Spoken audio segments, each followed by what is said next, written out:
Introduction. Hi friends. In my previous video, we have seen the introduction and basic concept of accounting, explaining definition for accounting, benefits of accounting, some important assumptions or concepts of accounting, and also some common terms used in accounting which is useful for all beginners.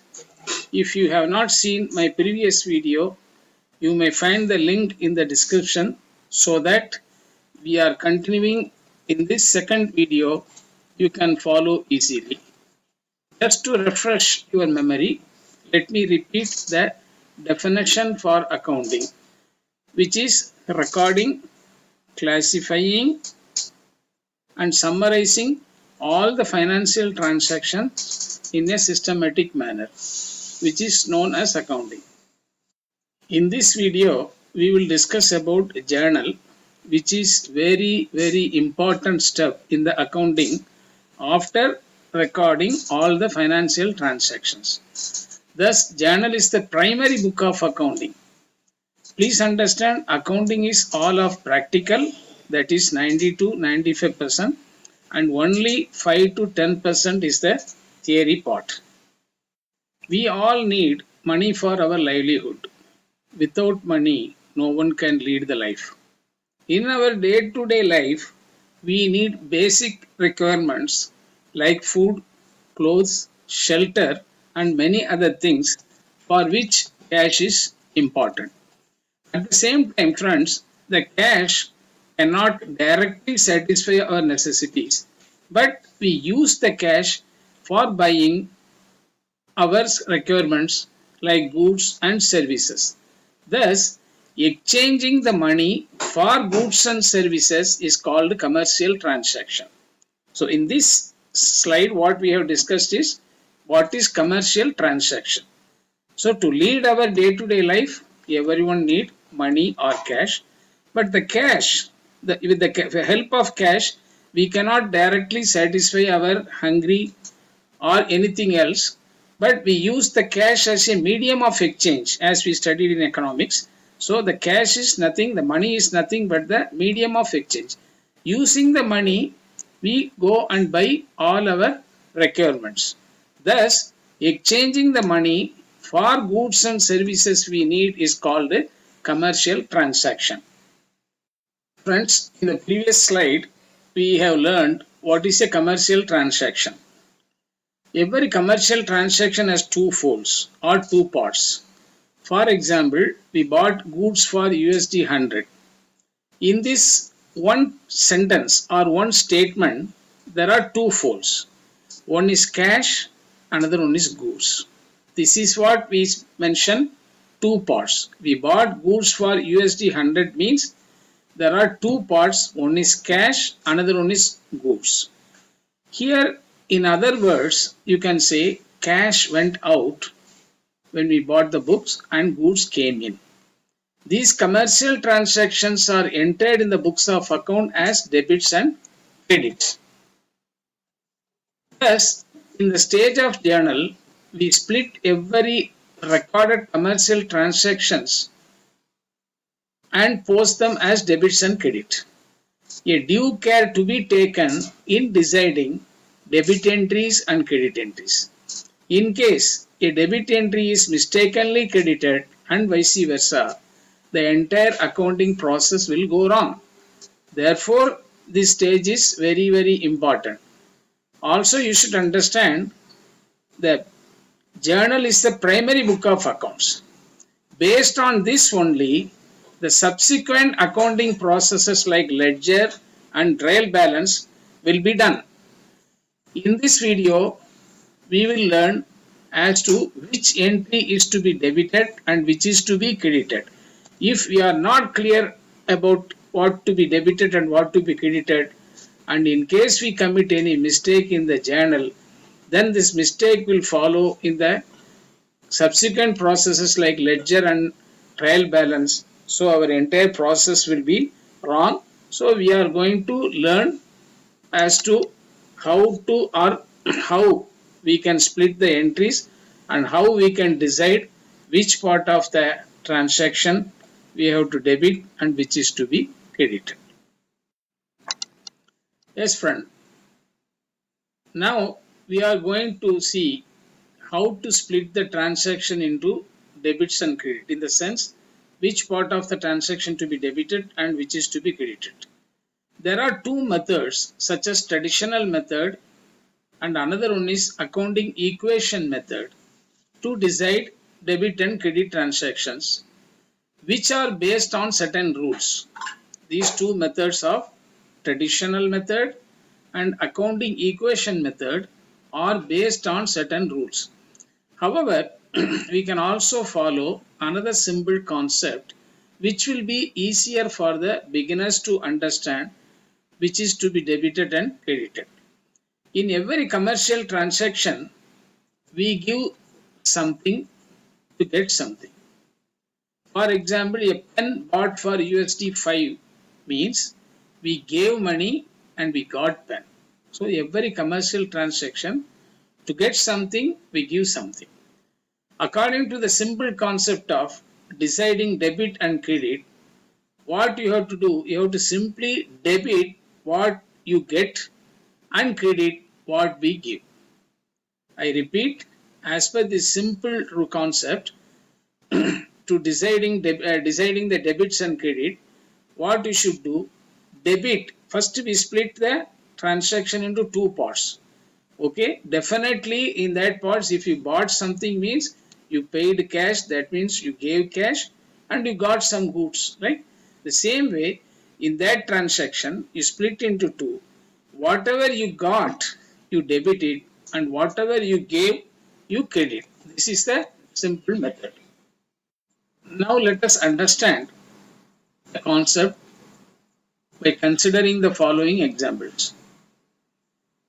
There are three I am mentioning here. One is book bought for USD 50, a laptop bought for USD 1000, and old furniture was sold for USD 100.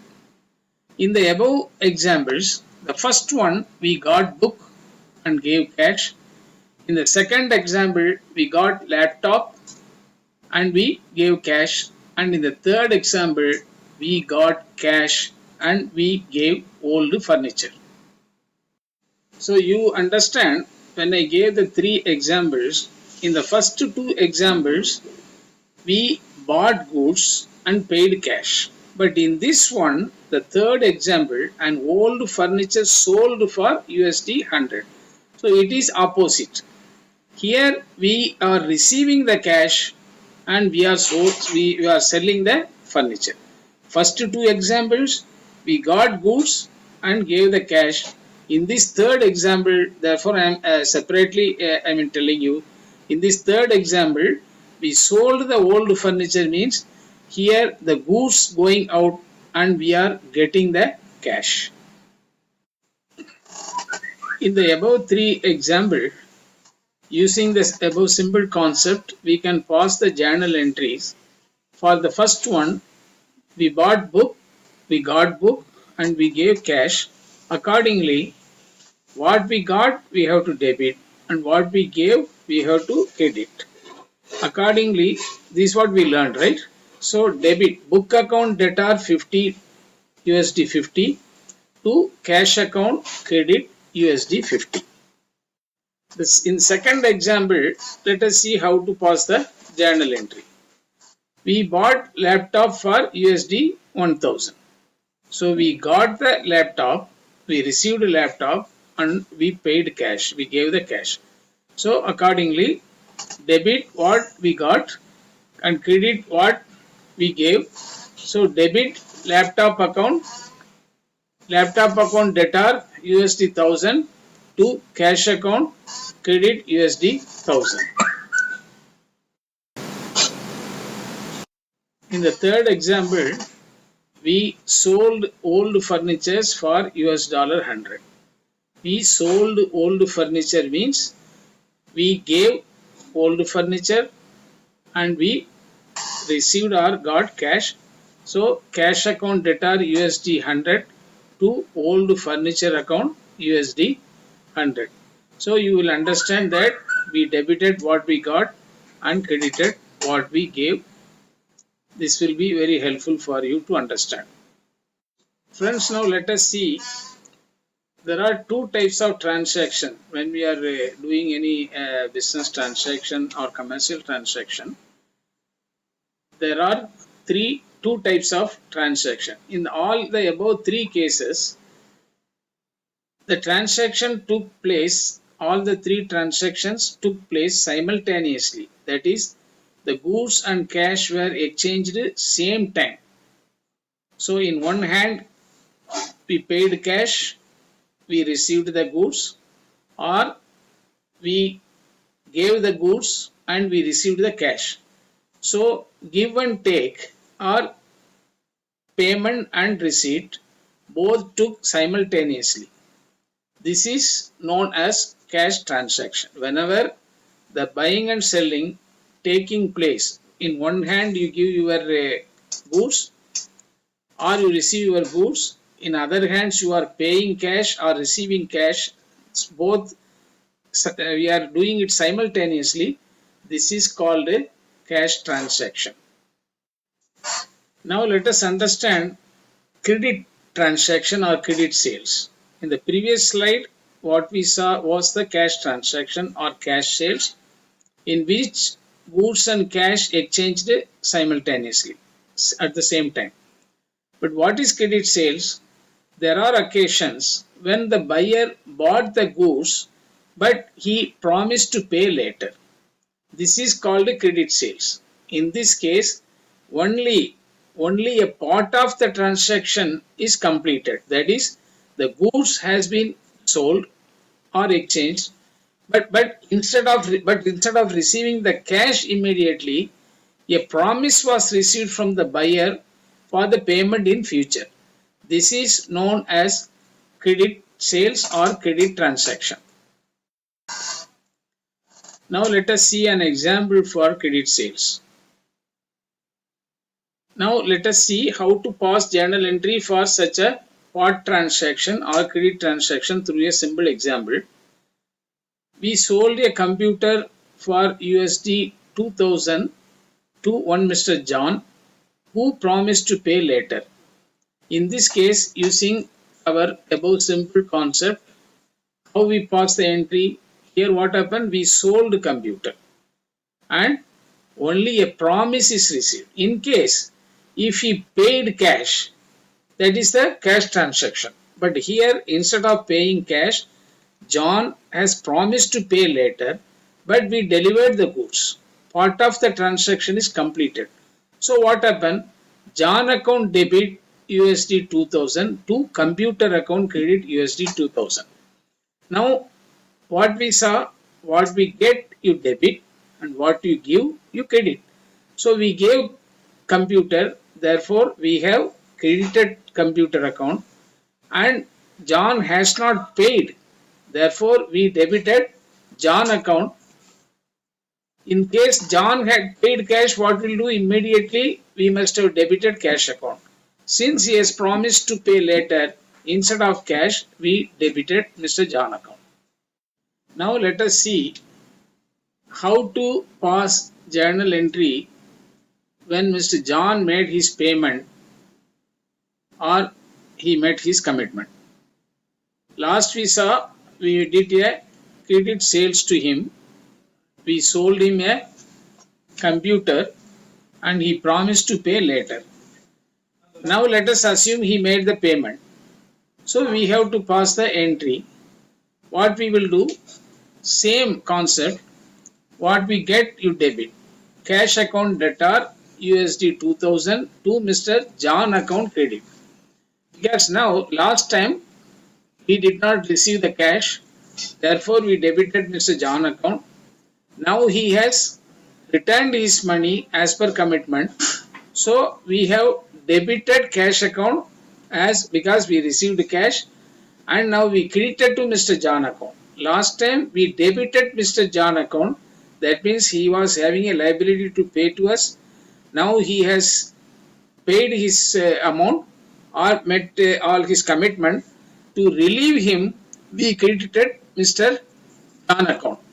You may think here, as per the simple concept, we should debit what we get. If so, why in first place we debited John account? Because he did not make payment. If he paid, then we might have debited cash account. But instead, he only gave the promise to pay. It is a credit sale. Therefore, we debited Mr. John account. Why we are doing so? John name will be appearing in your book, friends. You should understand. That means that will show you. Your book will show you. Mr. John has to pay to you $2,000, which will help you to collect from him later. And upon receipt of the cash from him, we will reverse the entry by crediting Mr. John account, relieving him from his liability. So now I hope you understand how to pass these entries. Now, so far we have seen there are some cash transaction and credit transaction. To recap, what is cash transaction? When we exchange the goods and the equivalent amount of cash simultaneously, that is known as cash transaction. And if we exchange the goods now, and instead of receiving the cash, we only receive a promise to get the payment later, that is called a credit transaction. Now, a question will arise, how can we identify which is a cash transaction and credit transaction? Why do we have to identify this? Because this will help you to pass the entry. If it is a cash transaction, for example, sold goods for $100 means it is a cash transaction, then you know what we get, we debit, and what we give, we credit. But instead, if it is a credit transaction, we have to debit the person who has given the promise to pay later, and when he met his payment or he met his commitment, we have to reverse the entry. So we have to first of all identify which is a cash transaction and credit transaction. Let me explain to you. Number one, what is cash transaction? Any transaction which simply states that goods purchased or sold. Then they mention some amount. Any transaction simply states that goods purchased for this much or sold for this much, without mentioning from whom it was bought, without mentioning or to whom it was sold. This is to be considered as a cash transaction. I repeat, any transaction which states that goods purchased or sold without mentioning from whom it was bought or to whom it was sold, this is to be treated as cash transaction. Accordingly, goods account and cash account to be debited or credited as per the concept we learned. Second one, credit transaction. If the transaction states that goods sold to a person or company, the name will be mentioned. I repeat, if the transaction states that goods sold to so and so or such and such company and goods bought from so and so or such and such company, this is a credit transaction. Accordingly, goods account and the person or company account to be debited or credited as per the concept we learned. Example, you can see in the slide. For cash transaction, please note, goods purchased for $100. Here it doesn't say purchased from whom. Same way, goods sold for $100, which does not say to whom it was sold. There is no name is mentioned, either an individual or a company. So it simply says goods purchased for USD 100 and goods sold for USD 100, which is the example for cash transaction. Now let us see the another two examples. Goods purchased from ABC and Company for USD 100. Then goods, again I repeat, goods purchased from ABC and Company for USD 100.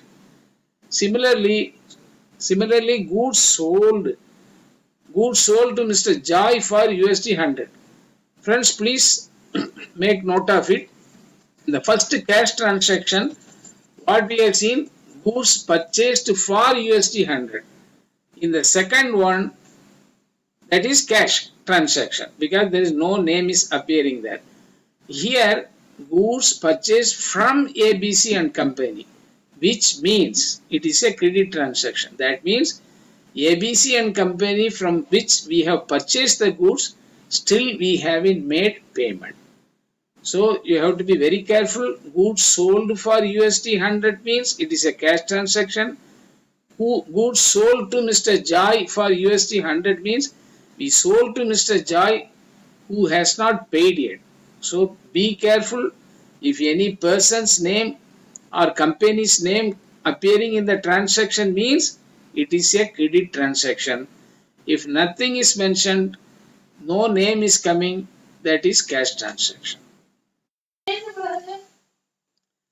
Now, so far we have seen the cash transaction and credit transaction, in which we are only dealing with cash, goods if it is for the cash transaction, and goods and the person or a company name, that is if there is a credit transaction. Now friends, there will be a third situation when we may have to debit or credit profit and loss account. Let us understand this through a simple example. We sold a computer to one Mr. Lawrence for $1,500, who has promised to pay later. However, Mr. Lawrence did not turn up and we found he left the town, so there was no chance for receiving money from him. In this case, this is a total loss to us. Now let us see how to pass both entries, that is at the time of selling the computer to Mr. Lawrence on credit and when he failed to pay. The first entry will be Mr. Lawrence account debit $1,500 to computer account credit $1,500. This we already learned, because he has only made the commitment, he did not make the cash. Therefore, we debited Lawrence account and we debited Lawrence account and we credited the computer account. This is the first entry at the time we sold the computer on credit to Mr. Lawrence. Now let us see how to pass entry when Mr. Lawrence failed to pay and his dues become loss. Loss account debtor $1,500 to Mr. Lawrence account credit $1,500. In case Lawrence made his payment as per his promise, then we would have debited cash account and credited Lawrence account. Since he failed to pay and there was no chance to collect our money, we debited to loss account. There could be other occasions, such as a company may lose their goods due to theft or fire accident, which also to be treated as loss, and accordingly loss account to be debited and goods which were stolen or destroyed in the fire to be credited. Friends, here I would like to give one more explanation regarding this Lawrence. We sold him a computer on credit. So once we sold him, what we did, we debited Lawrence account and credited the computer account. In case he paid his money, as per his promise or commitment, what we will do? We get money, so we debit cash and we credit Lawrence. In the first place, Lawrence was in our book to make a note that he has to pay to us. Once he make the payment, in case if he already made the payment, to relieve him from the liability, we debit cash and credit Lawrence, so that that name will go off from our book. But here he is not, there is no chance for recovery of our money. He left the city. We considered it is a loss to us. So instead of cash, because we did not receive cash from him, we considered the amount due from him as a total loss. We are debiting the loss account. But here also we are crediting Lawrence account, because there is no point in keeping his name in our book, as he is not going to pay back. That is why, to remove his name from our book, we are crediting Lawrence account. So this you have to note it. Now let us see entry passed for profit account. There will be some occasion when we may get something for which we don't have to pay anything. For example, we found a mobile on the street for which we don't have to pay, and we assume it's worth USD 100. This is to be treated as profit, as this the US dollar 100 worth of mobile what we got it on the street, to be treated as a profit for us, because we got it without making any payment. Accordingly, we may pass the entry as under for this mobile phone account debtor USD 100 what we get to profit account, because without paying anything we got it. Therefore, this is a profit for us. So we debit mobile phone account debit USD 100 to profit account credit USD 100. In case we bought the mobile phone for cash, we must have credited the cash account. But in this case, we found the mobile on the street, mobile phone. We found the mobile phone on the street, and we don't have to pay anything, which is profit for us. Hence, profit account is credited.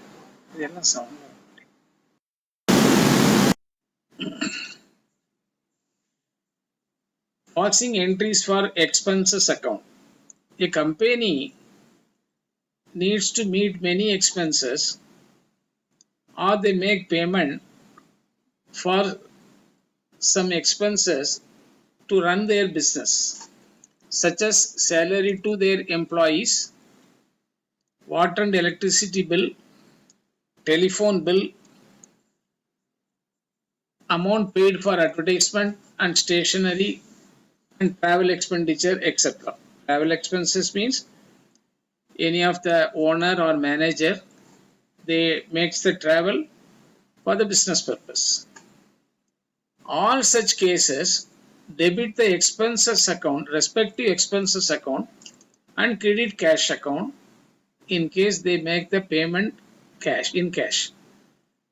For example, they made a salary payment in cash, debit salary account and credit cash account. If they bought stationery for their office or company through cash, then debit stationery account and credit cash account. Sometimes what happen, instead of making payment in cash for these expenses, they may issue a check, bank check. That means every company, they opened a bank account and they are keeping some balance in their bank account.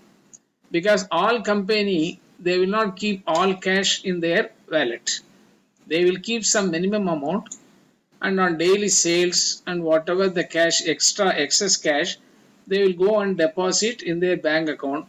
So instead of making payments for their expenses or buying their goods, they may issue a check instead of cash to their suppliers. Or if they are making a salary, water bill, electricity bill, telephone bill, buying stationery, all such things, instead of paying cash, they may issue a check.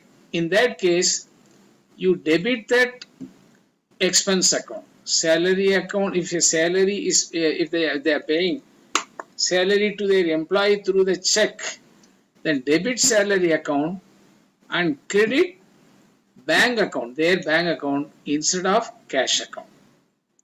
So any expenses account, all they have to debit. If it is a salary or any bills like electricity, water, telephone, advertisement, any expenses, you debit those accounts and credit cash if the payment made through cash, or bank account if they issue the bank check instead of making the cash payment. Hope you understand. Now let us conclude this session, friends.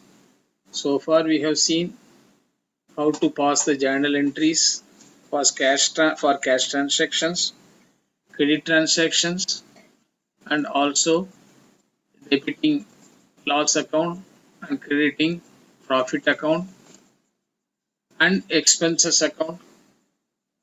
I hope this video gives you an understanding as to how to pass the journal entries by using the above simple concept. However, we will also discuss using two other methods for passing the journal entries in the next video. As the journal entry is the primary book of account, which is very important step in accounting. A due care must be taken in splitting transactions into debits and credits by using the simple concept explained in this video, or using other two methods which we will explain in the subsequent video that is to be released. Use whichever you feel easier. Thank you very much for listening this video and wish you all a happy learning. If you have any doubts or need clarification, please put your doubts in the comment box.